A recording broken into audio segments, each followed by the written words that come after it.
ഐസുവിന്റെ ദോശ ഇടാ. ഐസുവിന്റെ ദോശ ഇതാ തിന്ന.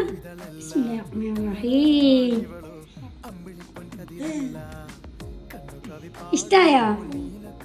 ലൈക്ക് കൊടുത്ത ലൈക്ക് കൊടുത്ത ടാറ്റ എടുത്ത ഐസ് തിന്ന. ഐസ് തിന്നെ.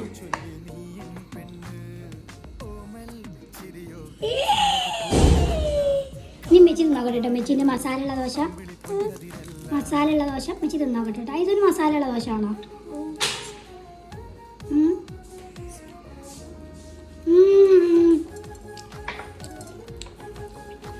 ഇതൊരു മസാല ദോശ. നല്ലൊരു നെയ് റോസ്റ്റ് ഉണ്ടാക്കിയാലോ. അപ്പോൾ തലേന്ന് തന്നെ മാവ് അരച്ചിട്ടുണ്ടായിരുന്നു, അതുപോലെ ചുട്ടെടുക്കാം കേട്ടോ. ഇനി നെയ്യും പഞ്ചസാര ഇട്ട് കൊടുത്തിട്ട് ഒന്നും നെരിച്ചെടുത്താൽ മതി. നല്ല ആക്കണ്ട കേട്ടോ. പിന്നെ എനിക്ക് മസാല ദോശയാണ് ചൂടുന്നത്. സംഭവം നല്ല ടേസ്റ്റ് ഉണ്ടായിരുന്നു കേട്ടോ. അപ്പോൾ നമുക്ക് അടുത്ത വീഡിയോയിൽ കാണാം. അപ്പോൾ ഓക്കെ, ബായ്.